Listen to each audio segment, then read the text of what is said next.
Hi everyone, hope you are doing well from wherever you're watching this channel, depending on your time zone. Now, Kizza Besigye is one of the opposition leaders in Uganda, and again, he is also among the senior leaders in East Africa by rank and file. Now, Besigye, together with Bobi Wine and among other Ugandan leaders, are in this country, and yesterday he got an opportunity to speak to Kenyans and East Africa at Spice FM. And this is the reason why Kizza Besigye, together with Bobi Wine and Ugandan leaders, are in this country. But we are here in Nairobi today having a huge conference on accountability on human rights in Uganda. It's at Ufungamano House. It has been organized and coordinated by the Kenya Human Rights Commission. And we are grateful to the Kenya Human Rights Commission for creating a space and opportunity for Ugandans and people from the whole region. Actually, we have leaders from Tanzania, from Zimbabwe, from Uganda, from Kenya here, who are all meeting to see, because human rights, as I pointed out, are universal, and any abuse of human rights anywhere is abuse of human rights everywhere. So if the people in the region don't focus on what is happening in Uganda, it will affect them. So we are grateful to be here, and we thank all those that have organized. Now, the relationship between Kenya and Uganda is good, and we have heard it from Kizza Besigye himself. They have a conference on accountability to human rights at Ufungamano House. That event has been organized by Kenyan Human Rights Commission, of course, and there are several things they will discuss there. Now, during this interview, there are several questions they asked Kizza Besigye in comparison to what Kenya has achieved, and if Kenya might be heading to the Uganda way according to the current signs we are having from the time President William Samoei Ruto took over power. And Kizza Besigye took about 3 minutes to explain the struggle that Kenya has gone through to achieve what they have been able to get. And in answering this question, Kizza Besigye used that opportunity to send a very strong message to Kenyans of goodwill on a number of issues concerning the constitution. Again, in the same breath, he used that opportunity to warn Kenyans, a very strong warning on regarding that which they have been able to achieve, and maybe only just improve on it, but not make any accident that will cost them negatively. Listen to him, and then we are going to continue this conversation. Before, other things you've seen within our country that might lead you to believe that we could head the Uganda way? Oh yes, of course you are not completely out of the, of the bushes. You are. As I pointed out, I think you've made significant steps, and we really salute the Kenyans who struggled extremely hard and made immense sacrifices to end the one-party rule and to usher in again the multi-party democracy, to rebuild the democratic processes, have a new constitution, build new institutions that are now more accountable to the people. A legislature, a judiciary where judges are not just capriciously appointed, but where they go through rigorous processes of scrutiny and so on and so forth. These steps that have been achieved in Kenya have been achieved through struggle, through an intense struggle. But you relax a little, and they will be reversed because they have not been consolidated. You are still in the process of consolidation. Yes. And this is a very slippery ground. You blink, it's gone. So we were extremely worried when we had someone not inconsequential, suggesting that there may even be processes beginning to amend the constitution to remove term limits. Those are the beginnings of worrying signs. And you have, so vigilance, maximum vigilance, continued vigilance is called for to in order to achieve the consolidation of a democratic dispensation. And we are watching you very closely because you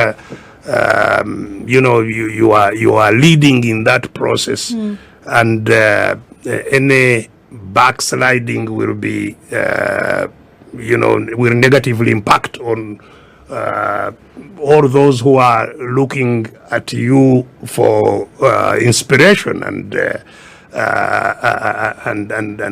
going by your experience. So now the warning is clear. If we allow anyone to tamper with this constitution, it is very easy that we can easily backslide and get to where Uganda is as of now. Remember, Uganda is struggling to have several privileges that some of Kenyans are enjoying, including even what I'm doing here. I don't think if there is anyone in Uganda who can sit in the country comfortably and try to maybe criticize the government, warn them, or even analyze politics. It cannot happen unless if you are doing it in the interest of supporting maybe the current president. So Kizza Besigye has talked about the issue of fight for multi-party democracy, the issue of freedom of expression, fight for new constitution, fight for democratic process. Inasmuch it is not perfect, at least there are some achievements you can pinpoint here and there. And once I talk about this, it reminded me of the leaders who have been involved directly and indirectly to fight for the second liberation of this country in terms of this freedom and privileges we are having as of now. And you can point out someone like railaodinga, a man who suffered even to an extent of being jailed. He served a jail time when he was trying to fight for the youth, women, the old, and even politicians who are enjoying these privileges. Someone like Koigi Omwere, you cannot forget about him. He was among people who were detained severally. We are talking about James Orengo, Paul Mwite, former CJ Willie Mutunga, Charity Ngilu, Mother Karua, among other many people who used their time, sacrificed so that we can have some of the privileges we are having as of now. Remember Uganda, when they see the steps Kenya has been able to make, they are hopeful that at least one day they will get there when they can have such kind of freedom to speak their mind and even get a chance to get to the ballot without being intimidated. You know, despite the fact that, yes, we are having issue of stolen election in Kenya, but a little bit we are far away compared to what Uganda have. Because even in the court, there is no way you can make your own independent decision without even consulting the president. If you try that direction, I think you will get it rough. That's the current situation now. There is another question they asked Kizza Besigye. Not another question. Another thing that Kizza Besigye pointed out was the issue of money and politics. Who controls the money and how money is influencing Kenyan politics. Listen to him shortly, and then we are going to conclude on this discussion. Yes, the Kenyan situation is still definitely there are still many worrying signs. The use of money in the democratic processes here in Kenya, for which we see from far. Means that influence of the population that we are talking about is still tenuous, because who controls the money? Sure. So who controls the money controls the voice. And so, you know, civil society still has a huge role here to keep on widening the competencies of citizens to identify danger signals and to push back against negative trends that that will creep up in society here. Can we go back to you? Yeah, there is something Kizza Besigye is trying to reveal here. That in as much we have tried to have some level of democracy in Kenya, but still dictators would want to try and have their way. Yeah? And that's how the issue of money comes in. So the question is, who is controlling this money? So the man who's controlling the money is the man who is at the center of power.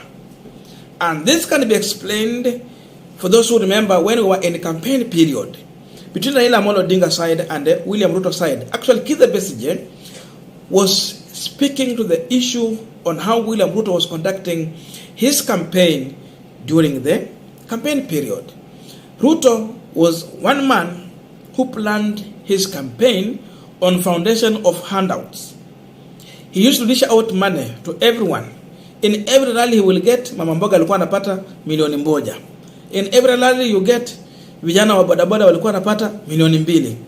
Everywhere he was going, he was coming with goodies. The question was, why do you spend much, even far away from what you can achieve through the salary in case you become the president? So who are the people funding William Ruto? What is their interest? Many people who are funding these campaigns will always come back for their reward once these people have managed to clinch into power. And that's the issue, that's what brings in the issue of contracts and the corruption. Corruption comes in. These people will need the contract from the government. You have no option but to return the favor. And that's how corruption comes in, because you cannot question someone who used his money to put you where you are. The same man who put you there can still remove you from the same position.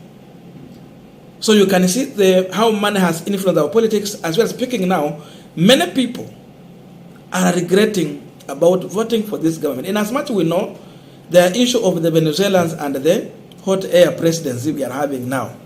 But still there are people who voted for William Ruto. All of these people are suffering now.